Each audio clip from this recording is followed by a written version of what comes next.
ओडिशा रे घरे घरे परिचित घांट तरकारी जोटा आम कौटी भी पाइबानी आउ एटा समस्तଙ୍କ घरे टिके अलगा स्टाइल रे भी बने किंतु आज मु आपण मानक सह मो रेसिपीटा शेयर करी। जय जगन्नाथ सोनी जोड़िया रेसिपी को आपण समस्त को बहुत बहुत स्वागत। प्रथमे मुझे नहीं 50 ग्राम बुट डाली 50 ग्राम काबुली चना 50 ग्राम मटर ए सबू को मु राति 8 घंटा बतुरईकी रखी। आउ ये 70 ग्राम गजा मुग नहीं आपण चाहिए खाली बतुरईकी भी नहीं पारे किंतु एमती टिके गजा करके नेले टेस्ट आउ टिके भल आसीबो। आउ ये 50 ग्राम फाड़ बुट डाली भी नहीं या भी 5 घंटा बतुरईकी रखी। एबे आमे ए सब को सिझेइबा पई प्रेशर कुकर रे देदेबा। आउ 1 इंच ऊपर को बुड़ीला परिका पानी देकी स्वाद अनुसार लूण देदेबा। आउ कवर करके हाई फ्लेम रे 5 मिनिट रखिबा। तापर मीडियम फ्लेम रे 2टा हुइसिल दबा। आउ ध्यान देबे ए सब को बेसी सिझेइबेनी नहले मटर बुट सब तरकारी रे मिसी जिवो। एबे आमे गोटे पैन रे नबा 1 चामच जीरा 1 चामच धनिया आधा चामच पान मधुरी 2 खंड डालचीनी 15 ରୁ 20टा गोलमरिच गोटे अलैच आउ 2टा गुजराती दबा। गुजराती अलैचर चोपा टिके एमती खोलिकी देबे। 2टा लवंग देउची मु एठी लवंग किंतु बेसी देबेनी नहले मसलाटा रागेणिया हो जिवो। 4टा सुखिला लंका दबा आ लो फ्लेम रे 2 मिनिट जाए टिके याको भाजी दबा। जेमिति ए सबरु टिके हल्का बास्ना आसी जिवो गैस ऑफ कर देबे। बेसी भाजीबेनी नहले मसलाटा पोड़ी जिवो। आउ ए सब टिके ठंडा हला पारे याको भलसे ग्राइंड करके नहीं आसीबा। आउ एइट मसलाटा केवल आपण घांटरे नुह आपण अलगा जेकोसी तरकारी कि डालमा रे भी आपण एटा यूज करि परिबे। बहुत ही बढ़िया टेस्ट आसीबो। एबे आमे आउ गोटे मसला बनेइबा। आधा चामच जीरा नबा 1.5 इंच रो कटा हितबा अदा नबा आउ 2टा कंचा लंका 2टा टमाटो को एमिति बड़ साइज रे काटिकी नबा। एबे आमे ए सब को पूरा गोटे स्मूथ पेस्ट करके नहीं आसीबा। आउ याको साइड रे रखिकी सेपटे मटर आ बुट को चेक करनबा। देखिबे मटर को एमिति चिपिले जेमिति 2 फाळ होउथिबो आ बुट की चना को चिपिले सेटा भलसे सिझी जाइतिबो। बस एतिकी ही सिझेइबे बेसी सिझेइबेनी। आउ एठी मु किछि परिबा नेइछि 7-8टा पोटल को काटिकी नेइछि 4टा कांकण 2टा बड़ साइज रो आलू आ गोटे छोट गाजर को काटिकी नेइछि।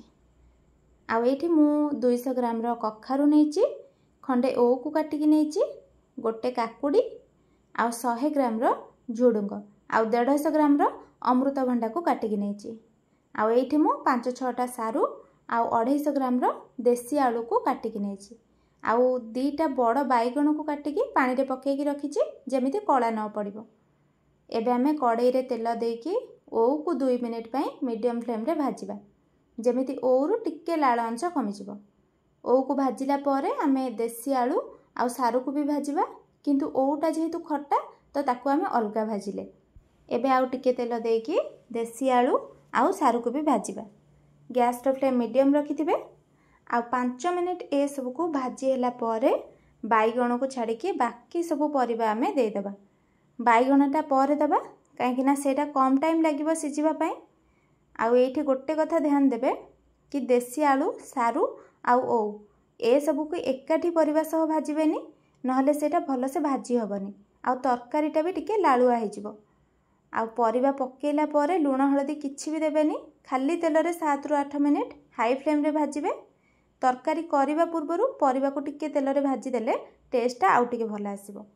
एबे आमे स्वाद अनुसार लूण दे देबा आउ आधा चामच हळदी दे देबा। जदि लूणटा आगुआ पके देबे ताहले लूण पई परिबारु पानी बाहरिबो तो परिबाटा भल से भाजी हे परिबनी। एबे आमे बुट डाली को भी एथिरे देकी भाजिबा। बुट डाली आउ परिबा को एबे आमे 10 मिनिट पई कवर करके टिके सिझेइबा। काहेकि ना जदि आमे मसला कसिला परे सब परिबा एकाठी सिझेइबा ताहले तरकारीटा सिझालिया लागिबो माने मसलार टेस्ट आउ आसीबनी। एठी देखंतु परिबाटा अधा आधि सिझी आसिलानी। आउ जो बाकी टिके सिझिबो सेटा मसला कसिला बेले आमे सिझेइबा। एबे आमे याको गोटे जगह को गाड़ी दबा। आउ सेई कड़ाई रे 2 चामच तेल देकी आधा चामच जीरा दबा गोटे तेजपत्र दबा 2 खंड डालचीनी ए सब हल्का टिके भाजी आसिला परे आमे बाटिकी रखिथिबा मसला को भी दे दबा।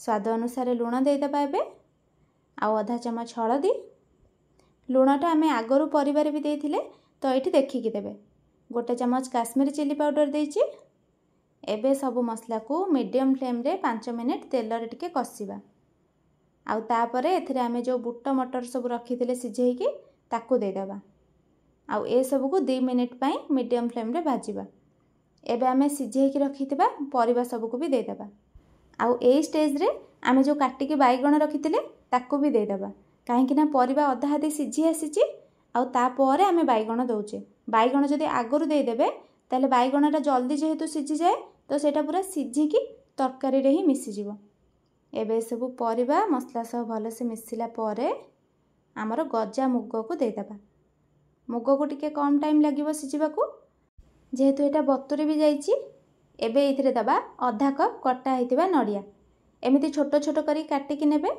नडियाटा भी टिके सिझिबो ना तो ताकू ए स्टेज रे ही पकेबे आ भल से मिक्स करदेबा आपण टिके देखिकी मिठा आउ कसी नडिया नेबे तरकारी रो टेस्टटा आउ टिके बढ़िया आसीबो एबे एथिरे आमे 2 कप पानी देदेबा काहेकि ना परिबा आउ बुट सब आमे दर सिझा करथिले तो से सब आउ टिके भी सिझिबो आउ कवर करिकी 15 मिनिट मीडियम फ्लेम रे टिके सिझेइबा एबे देखंतु ए सब सिझी भी आसिलानी जहाँ सब परिबा टिके बड़ बड़ साइज रे आमे काटिथिले जेमिति कांकण आलू ए सब जदी सिझी जाइछि ताहले जानिबे जे बाकी सब परिबा भी सिझी जाइथिबो एबे आमे एथिरे ओउ पकेइ दबा ओउटा तरकारी हेई आसला बेलकु पकेइबे नहले ओउरो खट्टापण पई परिबा सिझिबाको बहुत टाइम लागिबो एबे आमे घांट को आउ 5 रु 6 मिनिट कवर करके छाड़िबा ओउटा भी जेहेतु टिके सिझिबो जदि आपनकु ए स्टेज रे घांट टिके भी गाढ़ा लागुची ताहले आपण गोटे कप पानी देके एडजस्ट करि परिबे